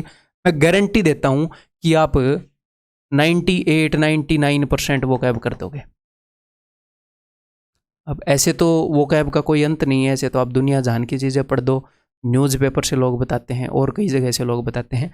यहाँ से जब 98-99% वो कैब कवर हो रही है, और होने को वो 100% भी कवर हो जाएगी, लेकिन मैं अपनी सेफ्टी के लिए बोल रहा हूँ, कल को कोई मुझे आकर ये ना बोल दे ये एक वर्ड तो बाहर से आ गया, तुमने ऐसा बोला था। अदरवाइज तो 100% होगी। ठीक है, तो ऐसे दरिंदों से बचने के लिए सेफ होना पड़ता है। ठीक है, डोंट रीड इट अल्फ़ाबेटिकली। वो कैब को अल्फ़ाबेटिकली नहीं पढ़ना भाई, नहीं तो बुरी तरीके से बोर हो जाओगे। कई बंदे ऐसी बुक से वो कैब पढ़ते हैं कि ए ऐसे वर्ड वहाँ पर होते हैं, तो उसके 2 नुकसान है। एक तो वो भयंकर बोरिंग होता है, लाइब्रेरी में उबासी ले लेकर साइड वाले को भी नींद दिलाओगे, हैं? समाज के लिए भी खतरनाक है। और दूसरा वो अनरिपिटेटिव है। अनरिपिटेटिव का क्या मतलब है? जैसे मान लो मैंने यहाँ पर एक वर्ड है, कुछ भी ओबनॉक्सियस वर्ड मान लो, ओबनॉक्सियस वर्ड है, ओ पर आप पहुंचे हुए, तो और ओबनॉक्सियस वर्ड मान लो एसएससी में 5 बार आया है सपोज, तो ओबनॉक्सियस के नीचे वो 5 बार ओबनॉक्सियस तो अल्फाबेटिकल बुक में लिखेगा नहीं बंदा, सेंस भी नहीं बनाता। लेकिन जब आप अल्फ़ाबेटिकली नहीं करते, प्रीवियस ईयर से करते हो, तो वो ऑब्नॉक्सियस अगर 5 बार आया तो आपको आगे रास्ते में मिलेगा, उसका रिवीजन हो जाएगा, आपको अच्छा लगेगा। जब आपको आगे आने वाले वर्ड आ रहे होंगे, आपका कॉन्फिडेंस बूस्ट होएगा। तो ये बहुत ही गंदी चीज़ होती है अल्फ़ाबेटिकली करना है। बस पुलिस जेल में रोक नहीं रही इन बंदों को, अदरवाइज इनका रोकना बनता है जो अल्फ़ाबेटिकली ऐसे करा रहे हैं और जो कर रहे हैं। क्लियर है, समझ में आ गई बात? आगे बढ़े। नेक्स्ट है करंट अफेयर्स। तो करंट अफेयर भी एक ऐसी चीज़ है जो कि एक फैक्ट्स हैं जो दिमाग में रिटेन करने हैं हमने, तो ताकि हमारे दिमाग के ऊपर बर्डन ना हो एग्जाम पास होए तब। क्योंकि आप पढ़ तो लोगे, आप रट तो लोगे, बट एग्जाम में पता नहीं कुछ और ही कर दोगे फिर, कि अब तक दूसरे क्वेश्चन का दूसरा आंसर लगा दो। तो हमें श्योर होना, और करंट अफेयर इंपॉर्टेंट है, आजकल बहुत ज़्यादा आ रही है। तो भाई साहब 40 मिनट की वीडियो हो गई भाई, ये तो ऐसे लंबी वीडियो होने वाली है। चलो अब क्या ही कर सकते हैं। तो करंट अफेयर जो है वो आप दो में से एक चीज़ कर लो, या तो किसी बढ़िया से यूट्यूब चैनल को फॉलो कर लो जो रेगुलर करंट अफेयर करवाते हैं, या फिर कोई भी अच्छी बुक ले लो। अब आप बोलोगे सर आप ही सजेस्ट कर दो, तो मैं आपको 2 यूट्यूब चैनल सजेस्ट कर देता हूँ। यूट्यूब चैनल का नाम तो मुझे नहीं पता। एक तो भुनेश सर हैं, पहले वाईफाई स्टडी पर पढ़ाते थे, मेरे को इनका करंट अफेयर कराने का तरीका अच्छा लगा। शुरू में पहले तो अच्छा नहीं लगा, अभी इन्होंने अपनी टीचिंग स्किल काफ़ी इंप्रूव कर ली है। स्टार्टिंग में तो मेरे को लगा था, चलो मैं पब्लिक प्लेटफॉर्म पर बोल रहा हूँ ऐसे, मतलब अच्छा पढ़ाते हैं, मेरे को पर्सनली अभी अच्छा लगा। और एक वरुण अवस्थी सर हैं, ये एक स्टूडेंट था, उसने बताया था तो मैंने देखा कि हाँ। तो और ये नहीं है कि यही 2 अच्छे हैं, आपको जो अच्छा लगे, मैंने अपनी तरफ से जिनको मैं जानता हूँ मैंने 2 बता दिए। ये नहीं मैं पर्सनली जानता हूँ, यूट्यूब पे ही देखें। और भी मतलब जिससे भी आपका समझ में आ जाए, मैंने 2 रिकमेंड कर लिया, आप देख लेना। अगर आपकी अंडरस्टैंडिंग बैठ जाए तो बढ़िया बात है। या तो यूट्यूब चैनल को फॉलो कर लो, वो पीडीएफ वगैरह देते हैं। या एक अच्छी बुक मैं आपको बता देता हूँ, कई टॉपर्स के मुंह से मैंने सुनी है, मैंने खुद ये नहीं पढ़ी है पहले। स्पीडी करंट अफेयर्स की बुक आती है, शायद ये सालाना आती है। तो दोनों को मत फॉलो करना, किसी भी एक को कर लेना, या तो इस तरीके से कर लो या इस तरीके से कर लो।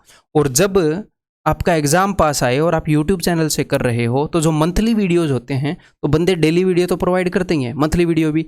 डेली वीडियो एक बार देख ली, उसके बाद उसको दोबारा नहीं देखना, ठीक है। और कोशिश करना है कि छोटी वीडियो आप देखो, 20-25 मिनट के करीब की वीडियो होनी चाहिए, ये नहीं कि 1 घंटे की आप देख रहे हो, हैं?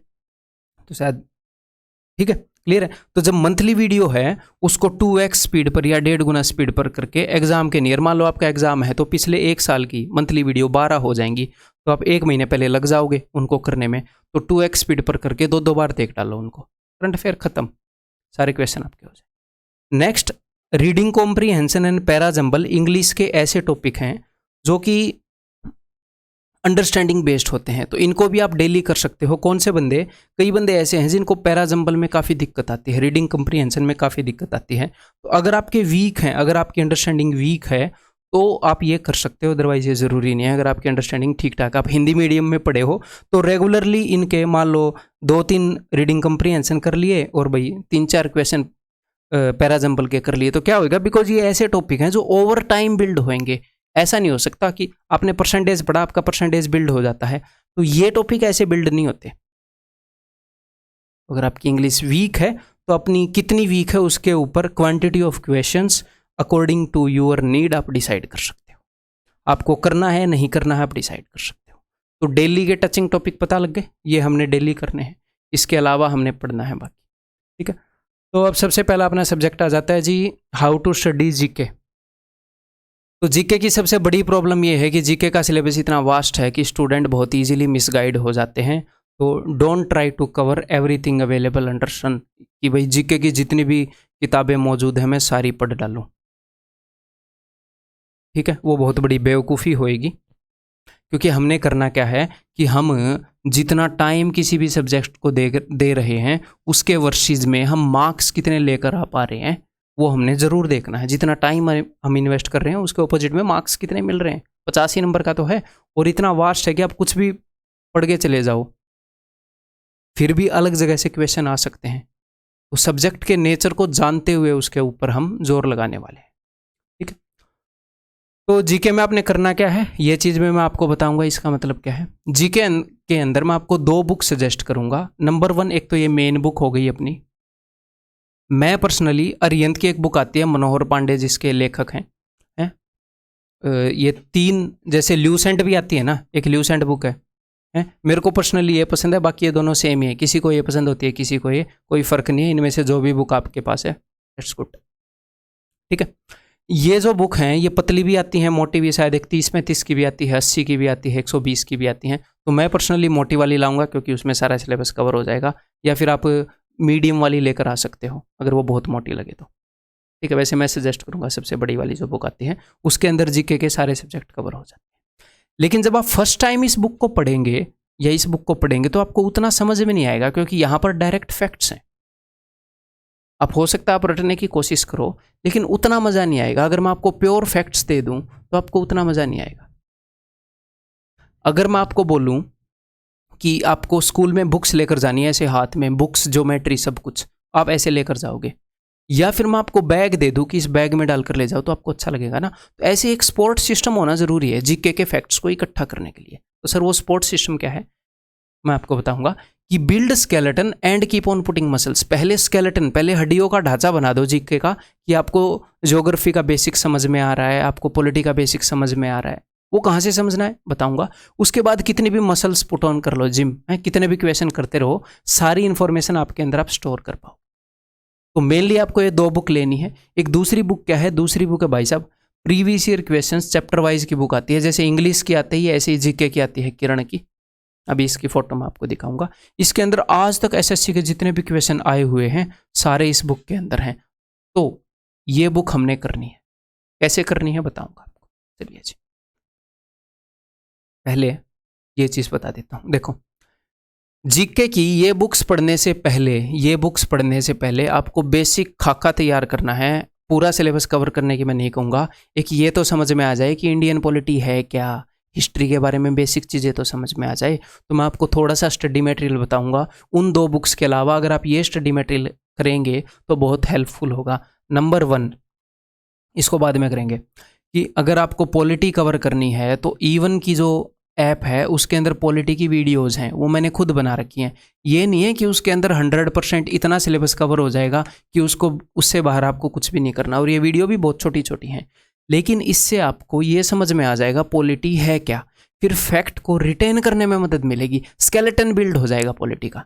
अब बिना हड्डियों के मसल पुट कर सकते हो? नहीं पुट कर सकते, हड्डियां होनी जरूरी है तभी मसल पुट होएगी। तो यही है, खाका होना चाहिए ताकि फैक्ट्स को हम रिटेन कर पाए।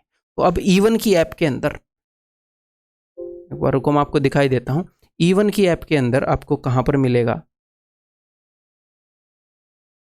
अच्छा ये वहां से होएगा, ये देखो इवन की ऐप के अंदर ये फ्री वीडियोस हैं। इनको जब आप खोलोगे तो यहाँ पर आपको दिखेगी इंडियन पॉलिटी। इंडियन पॉलिटी के ऊपर जब आप क्लिक करोगे तो यहाँ पर आपको ये वीडियोस मिलेंगी। अब फिलहाल यहाँ पर एक ही वीडियो लिस्टेड है, टीम इन वीडियोस को लिस्ट कर रही है। जब आप इस वीडियो को देखने के बाद ऐप में जाओगे तो आपको सब मिल जाएगा। तो यहाँ पर इंडियन पॉलिटी की 15-16 या पता नहीं कितनी वीडियोस मैंने बनाई है, मेरे को नंबर ध्यान नहीं है। ये आपकी बेसिक अंडरस्टैंडिंग बिल्ड करने में मदद कर देंगी बहुत ज़्यादा। तो इवन की ऐप के अंदर फ्री वीडियोस के अंदर आपको ये मिल जाएंगी। क्लियर है जी?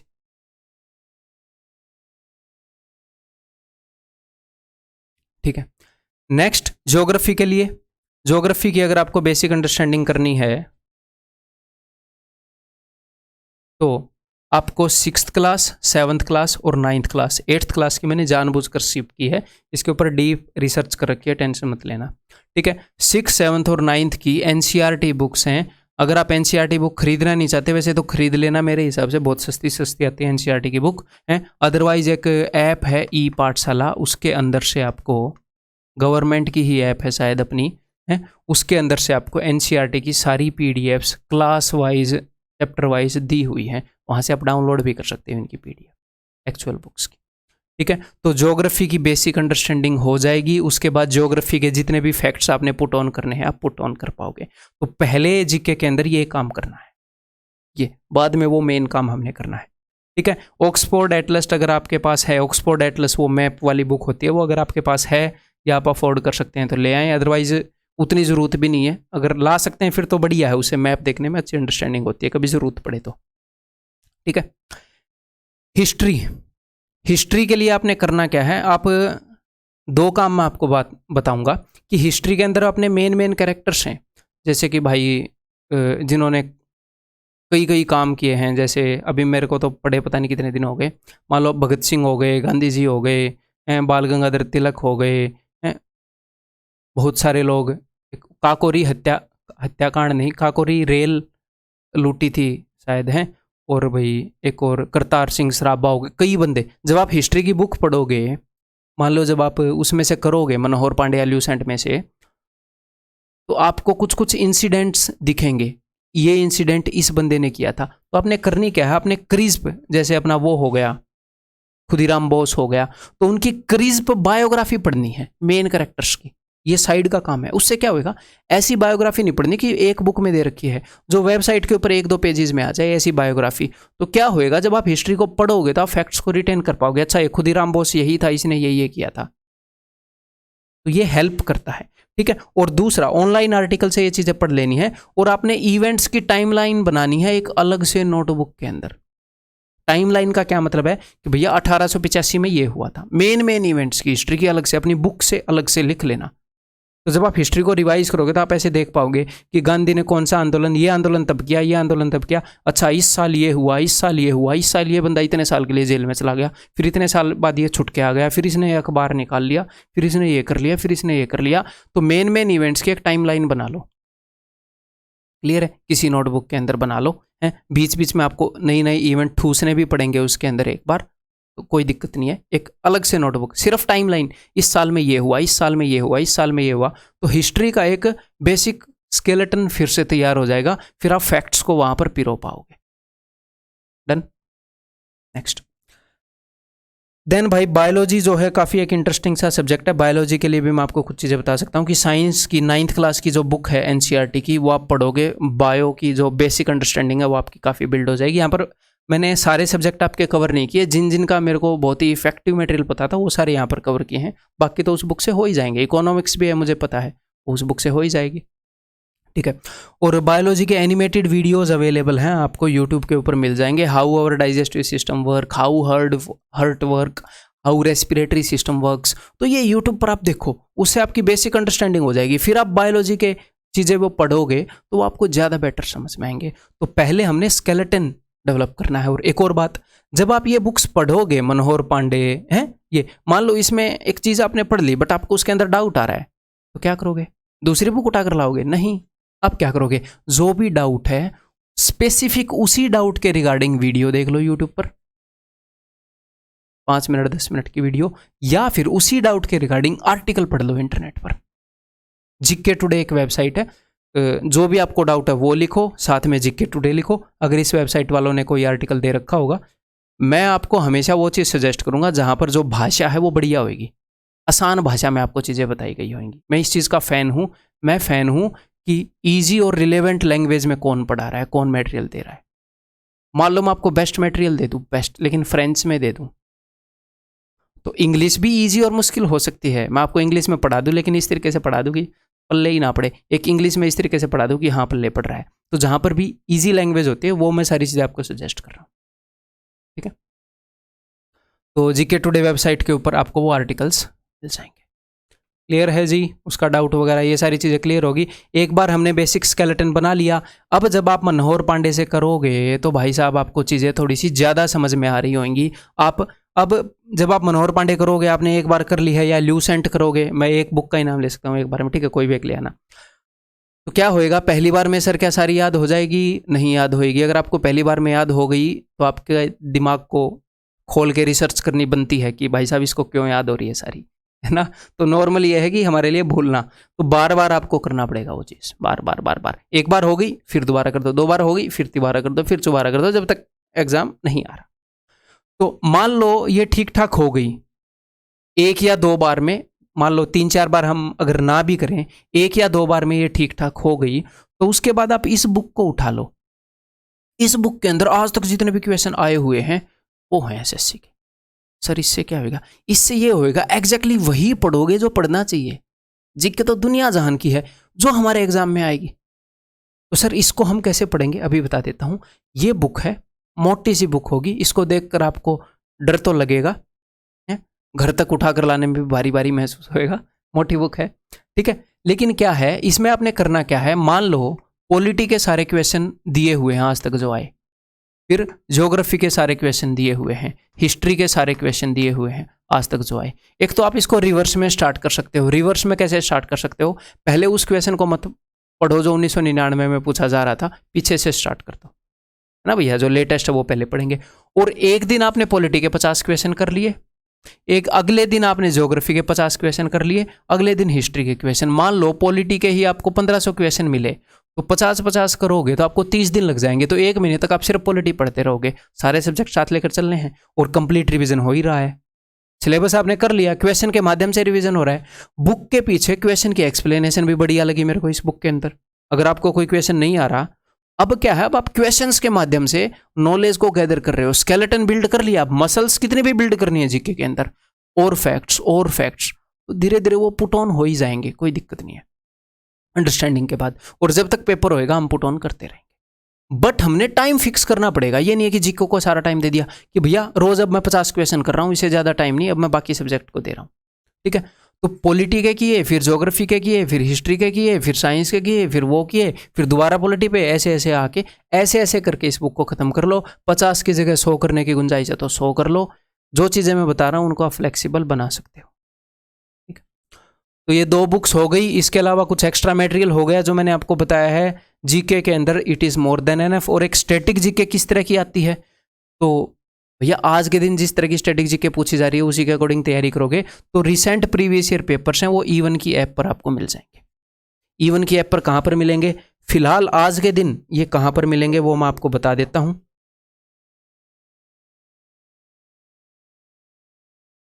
आज के दिन जब आप यहाँ पर फ्री पीडीएफ्स वाला खोलोगे, कल को इस फोल्डर का नाम हो जाएगा यूट्यूब पीडीएफ्स। जब आप इसको खोलोगे तो यहाँ पर देखो जुलाई 2022 ऑल यूट्यूब पीडीएफ्स। जुलाई 2022 में जो भी वीडियोस बनी हैं यूट्यूब पर, और वहाँ पर मैंने पीडीएफ जो यूट्यूब की वीडियोस की है वो इस फोल्डर के अंदर होएगी। जब आप इसको खोलोगे तो देखो अब मैं आपको क्या बता रहा हूँ, मैं आपको बता रहा हूँ किसकी, ये जनरल अवेयरनेस जीके की, जनरल अवेयरनेस रिसेंट एग्जाम्स की जीके के वन लाइनर यहाँ पर हैं चैप्टर वाइज। तो स्टैटिक जीके यहाँ से करने में बहुत बढ़िया रहता है। आपको ये पता लग जाएगा कि आजकल इस टाइप की स्टैटिक जीके पूछी जा रही है, तो आप उस टाइप की, तो इनको रट मारो, अगले एग्जाम में यहीं से आएगी स्टैटिक जीके, या उस टाइप की चीज़ों को रट मारो। और ये जो और भी यहाँ पर पीडीएफ हैं जो आपको दिख रही हैं इस वीडियो के अंदर मैं बताऊँगा, ठीक है भाई, क्लियर है। E1 की जो ऐप है उसे डाउनलोड कर लो, वहाँ पर जो कंटेंट है बहुत ही अमूल्य है। पता नहीं आप मेरा ऋण कैसे चुकाओगे वहाँ वाले कंटेंट का, जस्ट शॉकिंग। आगे देखते हैं। तो अब आपने करना क्या है भाई, जीके के लिए टाइम फिक्स करना है, नहीं तो जीके आपका इतना टाइम खा जाएगी आपको समझ में नहीं आएगा, ठीक है। और जो नंबर ऑफ क्वेश्चंस आप करोगे इस बुक से, इसको भी आपने फिक्स करना है 50 या 100, नहीं तो बहुत ज़्यादा टाइम खा जाएंगे, दूसरे सब्जेक्ट भी करने हैं। और यहाँ पर भाई साहब वीडियो बन चुकी है 58 मिनट की सिर्फ जीके में। पता नहीं कैसी वीडियो रहेगी, अच्छी या बुरी, देखते हैं जो भी रहेगा। अब आगे मैं मैथ के बारे में आपको बताता हूँ कि आपका मैथ को हम पढ़ते कैसे हैं। सबसे पहला स्टेप है कि कंप्लीट दी सिलेबस। अब 2 तरह के बच्चे होंगे, एक तो पेड कोर्सेज से पढ़ रहे होंगे अपने कोर्सेज से हैं, और एक सेल्फ स्टडी कर रहे होंगे। तो सबसे पहले स्टेप क्या है, कंप्लीट दी सिलेबस। अगर आप कोर्सेज से, लेक्चर से पढ़ रहे हो, यूट्यूब से पढ़ रहे हो, तो टीचर जो भी क्वेश्चन आपको सामने करवा रहा है पॉज करके टीचर से पहले सॉल्व करना है। उसके बाद सॉल्व हो या ना हो टीचर की एक्सप्लेनेशन देखनी है, number 1। Number 2, make notes, do lectures and PDFs 3 times. Lecture और पीडीएफ्स को 3 बार करना है, रिपीट करना है, ठीक है। अब use circle technique in PDFs. PDFs के अंदर सर्कल, कई बंदे पता है क्या करते हैं, कई बंदे सिर्फ नोट्स जब बनाते हैं, आपको नोट्स के अंदर सिर्फ कंसेप्ट्स के नोट्स बनाने हैं, आपको सिर्फ कंसेप्ट्स के नोट्स बनाने हैं। नोट्स के अंदर क्वेश्चंस नहीं लिखने होते, मैथ्स के अंदर क्वेश्चन और सॉल्यूशन, ठीक है, नहीं तो कोई नोट्स बनाने का नोबेल पुरस्कार दे जाएगा आपको, ठीक है। तो क्वेश्चन और सॉल्यूशन नहीं लिखने, भाई बहुत ज़्यादा टाइम लग जाएगा उसमें, इतना अथाह टाइम है क्या आपके पास। तो क्वेश्चन सर हमें कैसे पता चलेगा, क्या मैं डिफ़िकल्ट क्वेश्चन लिख लूँ उसका सॉल्यूशन लिख लूँ, नहीं, वो भी मत लिखो। क्या करो, मान लो आपने पीडीएफ का प्रिंट आउट करवा लिया जो मैंने आपको कोर्स के अंदर दी है, या जिस भी बुक से आप मैथ्स कर रहे हो, आपने वो प्रिंट आउट निकलवा लिया, स्टडी मटेरियल भी बताऊंगा, टेंशन मत लो।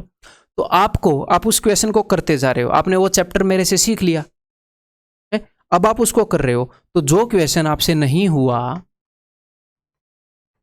उसके ऊपर सर्कल मार लिया, ठीक है, जो नहीं हुआ। क्यों? क्योंकि ऐसा क्वेश्चन है जो आपको इन फ्यूचर तंग कर सकता है, अभी नहीं हुआ तो हो सकता आगे भी ना हो, है। जो क्वेश्चन हो गए वो ठीक है।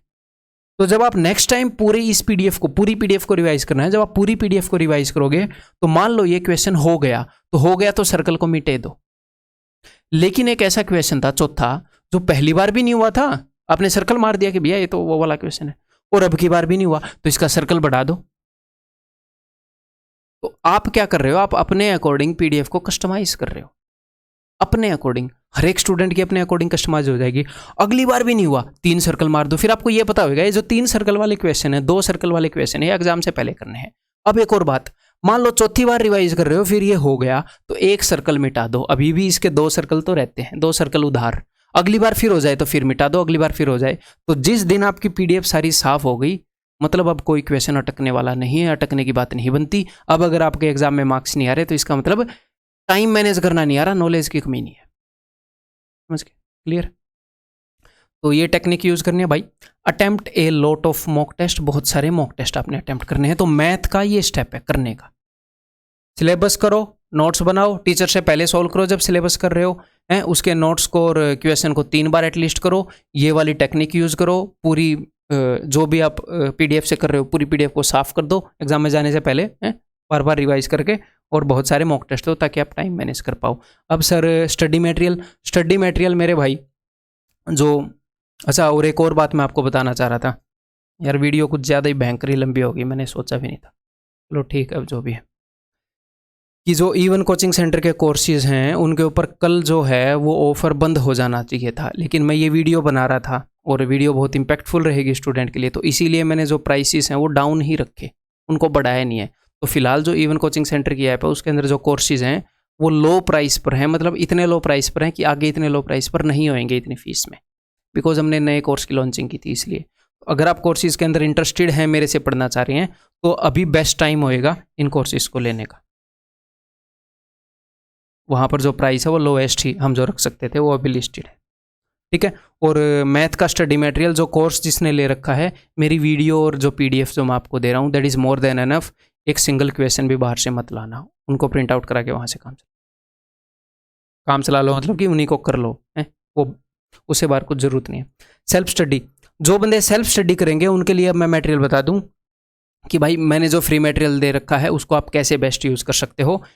मैंने यूट्यूब पर एक कोर्स कराया था काफ़ी पहले, तो फिलहाल तो जो अपना कोर्स है पेड कोर्स वो इससे काफ़ी अपडेटेड होएगा क्योंकि ये बाद में बनाया है, ये बहुत पहले करवाया था, बट कोई दिक्कत नहीं, इसके साथ साथ क्या आपको करना है वो मैं बताऊंगा। उस कोर्स से पढ़ लो जो मैंने यूट्यूब पर कोर्स करा रखा है, नंबर 1, ठीक है। मैंने हर एक चैप्टर यूट्यूब के ऊपर करवा रखा है। इसके साथ आपको कुछ चीज़ें जोड़नी पड़ेंगी।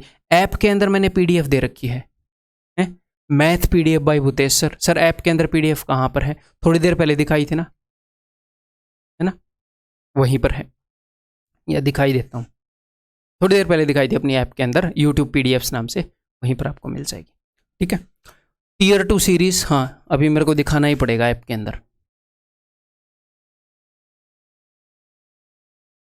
ये देखो, ये जो फ्री पीडीएफ्स हैं दिखाना ही पड़ेगा, टियर 2 सीरीज भी। ये फ्री पीडीएफ्स को मैंने खोला, जुलाई 2022 में मैं ये वीडियो बना रहा हूँ, तो इस फोल्डर में math PDF by Bhutesh sir, ये पीडीएफ है, ये ले लो, जो सेल्फ स्टडी करेंगे इसको प्रिंट आउट करा लो भाई, क्लियर है। और हाँ, इसके अलावा ये जो फ्री वीडियोज़ हैं, फ्री वीडियोज़ में जाओ यूट्यूब के ऊपर, वो कोर्स अगर आपने कर लिया तो उसके बाद ये टियर 2 सीरीज़ आपको यहाँ पर मिलेगी, टियर 2 चैप्टर वाइज, ये करो। ये देखो इसके अंदर कितने सारे चैप्टर हैं, उस कोर्स के बाद ये कर लो। और तीसरी जो चीज़ आप उसके बाद करोगे, ऑल SSC 2020 एग्ज़ाम्स, इसके अंदर जब आप मैथ्स में जाओगे तो ये सारा आप कर लो, ठीक है। तो जो अपने पास कंटेंट अवेलेबल है फ्रीली स्टूडेंट को, उसको बेस्ट ऑर्डर में कैसे करना है ये मैंने आपको बता दिया है, ठीक है जी, क्लियर। तो स्टडी मटेरियल मैं आपको बता चुका हूँ, जो पेड कोर्स के स्टूडेंट हैं वो कोर्स की पीडीएफ्स करें। अगर एडवांस मैथ का कोर्स भी आपने ले रखा है तो एडवांस मैथ की बुक ले लो, वो सस्ती पड़ जाएगी, पीडीएफ को प्रिंट कराओगे उसके कंपैरिजन में, ठीक है। पीडीएफ्स फ्रॉम E1 ऐप और बाकी पीडीएफ फ्रॉम E1 ऐप आप लो, जो मैंने आपको बताई है। फिर भी अगर एक आधे स्टूडेंट को लगे तो आप प्रीवियस ईयर क्वेश्चंस की चैप्टर वाइज बुक पे ले सकते हो कोई। अदरवाइज जो मैंने पीडीएफ बताई है उसके बाद कोई भी बुक लेने की ज़रूरत नहीं है, कोई भी एक सिंगल क्वेश्चन भी, ठीक है। PDFs like SSC 2020 top 550 question, ये पीडीएफ भी आपको वहीं पर मिल जाएगी इवन कोचिंग सेंटर की ऐप में। इस तरह की पीडीएफ और भी मिलेंगी। इतना मटेरियल बता दिया, इससे बाहर कुछ भी करने की जरूरत नहीं है भाई साहब। अब नेक्स्ट हम आ जाते हैं, थोड़े से जल्दी जल्दी करते हैं सारे सब्जेक्ट्स को, है ना।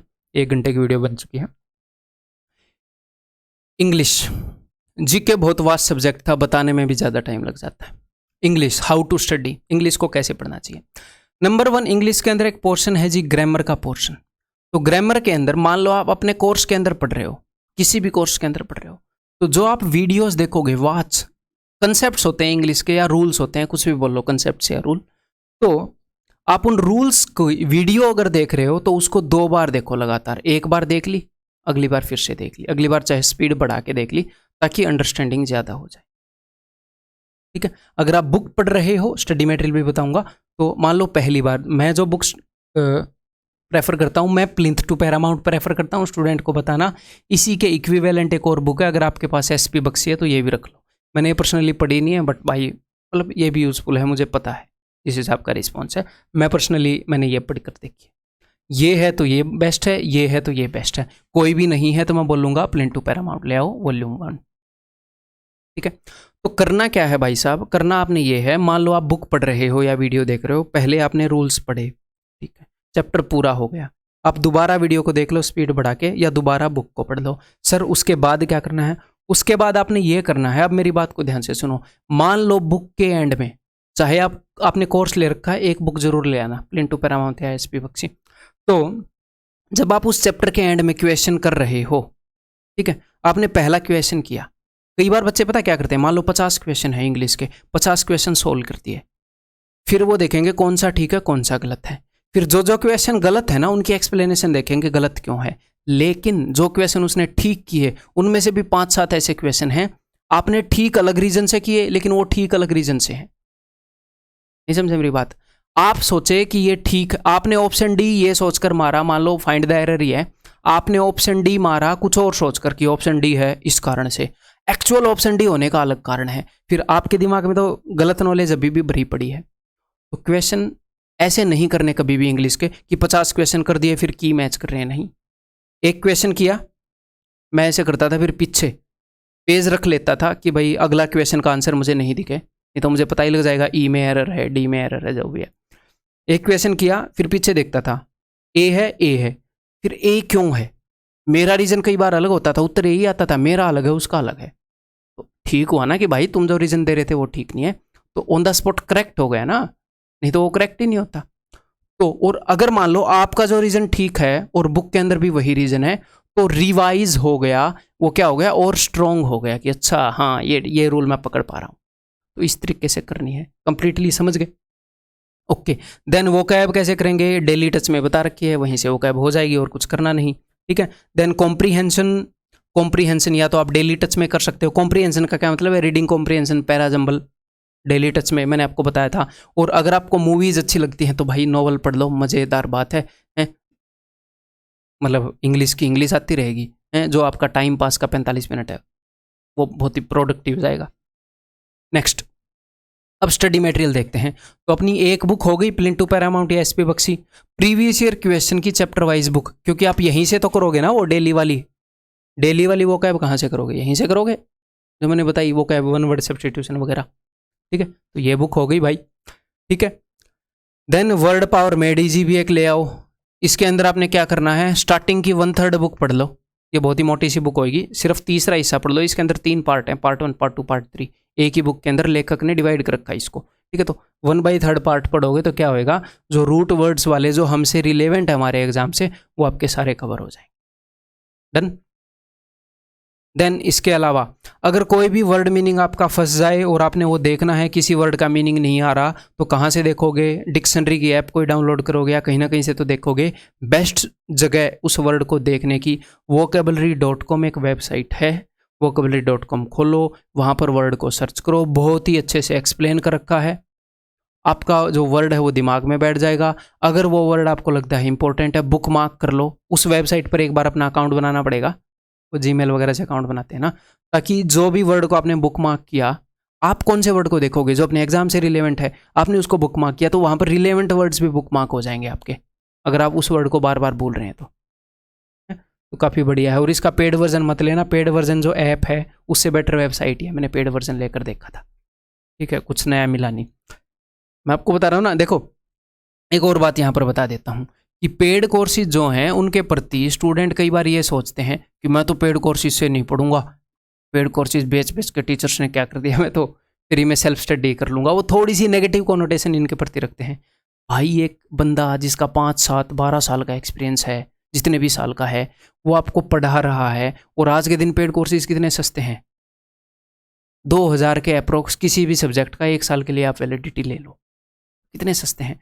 तो जो काम आप 2 ईयर्स में सेल्फ स्टडी से करोगे, वो 6 महीने में कोई भी टीचर आपको करा देगा। मैं सिर्फ अपनी आवाज़ नहीं मार, कोई भी टीचर आपको करा देगा अगर वो एक्सपीरियंस्ड है तो इफ़ यू कैन अफोर्ड तो प्रोफेशनल की हेल्प लेना बढ़िया है, आपका टाइम और एनर्जी बचेगा, कुछ रुपए एक शर्ट जितना प्राइस देके। तो मेरे को, जैसे मैंने इसका पेड सब्सक्रिप्शन लिया, क्यों, मेरे को देखा कि भाई मेरे को तो बहुत बढ़िया लगी, मैंने भाग के पेड लिया। अच्छा, फिर कोई फ़र्क नहीं, अब मैं आपको बता रहा हूँ बेसिक से मत लेना।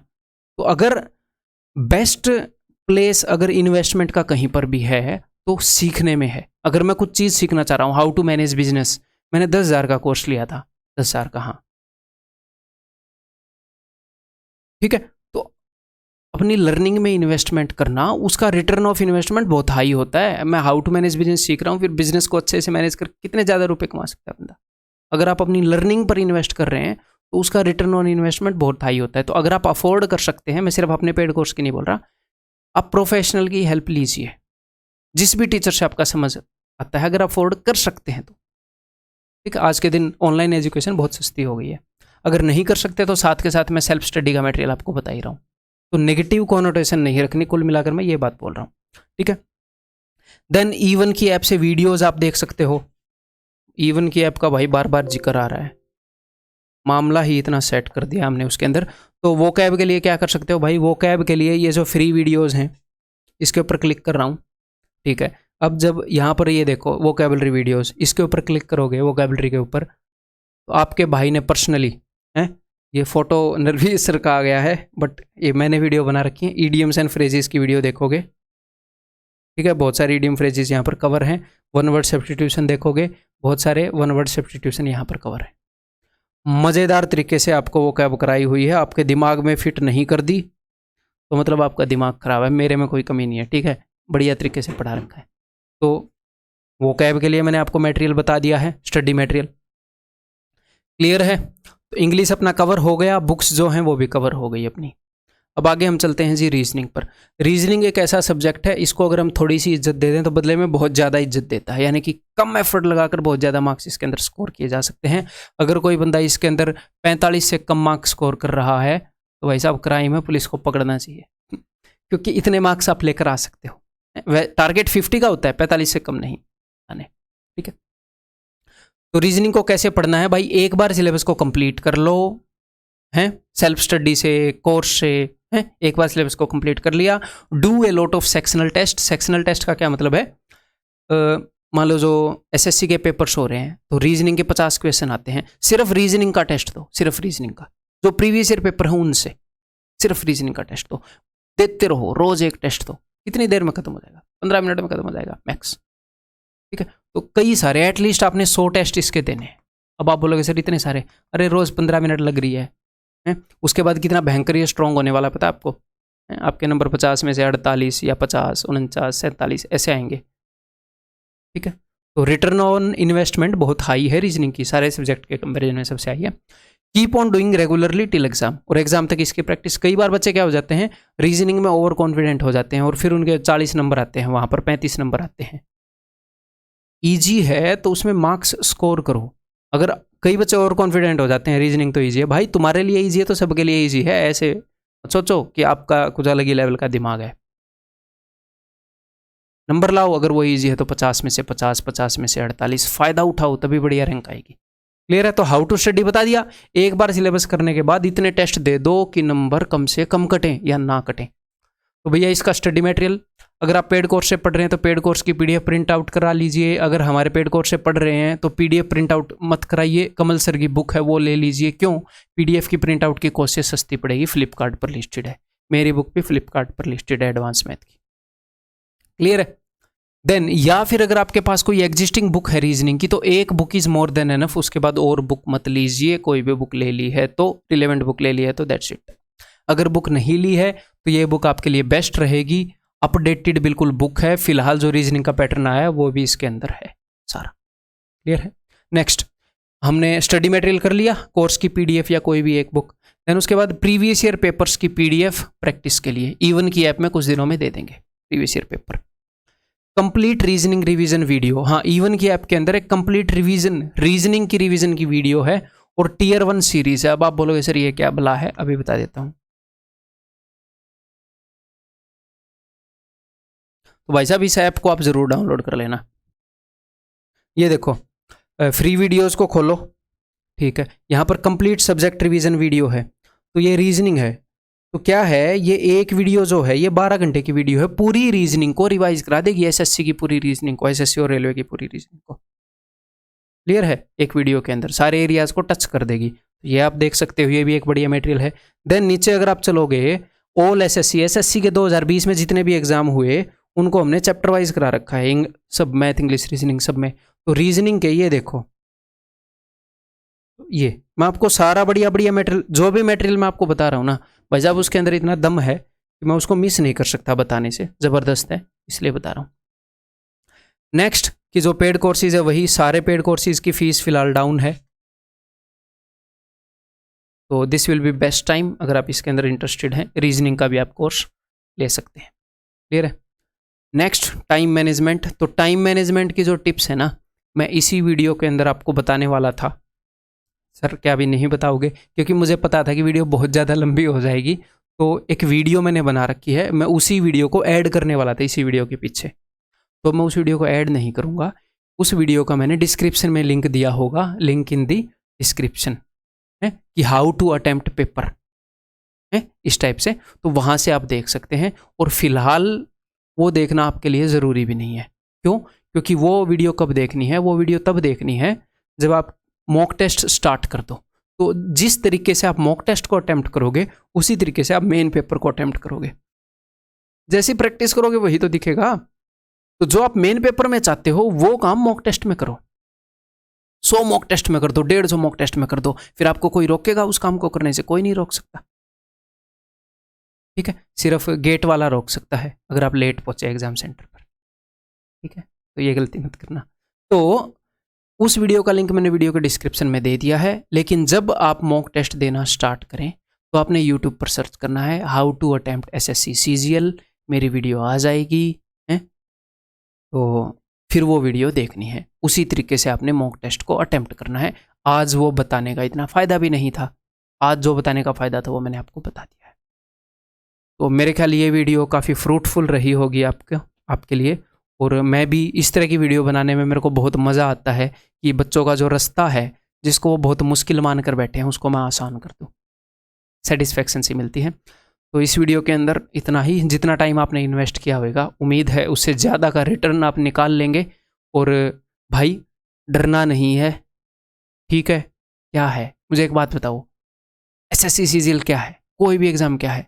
बुक्स हैं, सिलेबस हैं, दूसरे बहुत सारे लोग उसके लिए तैयारी कर रहे हैं, बट है तो सिलेबस ही। आराम से टेबल चेयर या कोई भी बैठने के लिए बढ़िया जगह बनाओ, आराम से बैठो। अगर लाइब्रेरी अफोर्ड कर सकते हो, आपके शहर में है, पास है, तो लाइब्रेरी में जाओ। क्यों? क्योंकि वहाँ पर दूसरों के डिस्टर्ब करने का चांस कम हो जाता है। आपके घर वाले ये नहीं बोलेंगे मोटर बंद करके आ, है ना? तो वहाँ पर जाओ, सिलेबस है, बहुत ज़्यादा है, धीरे धीरे कंज्यूम करना स्टार्ट करो। दिमाग में ऐसे लो कि एक बड़ा पिज़्ज़ा है, बस उसको मैंने धीरे धीरे खाना है। क्लियर है? ईजिली हो जाएगा अगर आप लगे रहे, मैं गारंटी आपको देता हूँ, आपको कोई नहीं रोक सकता। बार बार करते रहो। और एक और बात, क्या आप हमेशा मोटिवेटेड रहेंगे? आप नहीं रहेंगे। बीच में ऐसा दौर आएगा, मान लो आपने तैयारी स्टार्ट की, आप 20-25 दिन मस्त तैयारी चल रही है, आप पूरे मोटिवेटेड, आप ये हैं अब की बार तो उड़ा डालेगा, आपके मन में ये फीलिंग है, लेकिन फिर क्या होएगा, ऐसा दौर आएगा, या तो आप खुद डिमोटिवेट हो जाएंगे, कोई और डिमोटिवेट कर देगा, या आपका रूटीन थोड़ा टूट जाएगा कि यार पता नहीं होगा कि नहीं होएगा। तो मैं आपको क्या बोल रहा हूँ, अच्छा दौर भी आएगा आपकी तैयारी में, डाउन, जब आप डाउन होंगे वो दौर भी आएगा। तो वो नेचुरल है, ये मत सोचना वो सिर्फ आपके साथ आया है, वो हर एक काम में आता है, वो हर एक बंदे के सामने आता है। तो उस टाइम आपने क्या ध्यान रखना है कि हाँ ये सबके साथ होता है, कोई नहीं यार मैं फिर से रूटीन बना के लगता हूँ। माइंड भी सबका डाउन होता है, तो वो नेचुरल है। बहुत ज़्यादा डिप्रेस मत हो जाना उससे कि पता नहीं मेरा रूटीन नहीं बन पा रहा, वो सबका नहीं बन पा रहा होता। अगर बंदे का, अगर कोई बच्चा पैदा हो उसका नाम रूटीन रख देना, उसका भी रूटीन नहीं बनेगा 100%। ठीक है, तो समझ में आ गई बात, क्लियर है? कुल मिलाकर बात क्या है, लगे रहेंगे तो डेफिनेटली कर देंगे, और बहुत ही आसान तरीका आपको बताया है। ठीक है, सो बाय बाय, टेक केयर, अगली किसी बेहतरीन वीडियो के अंदर मिलते हैं। Love you all.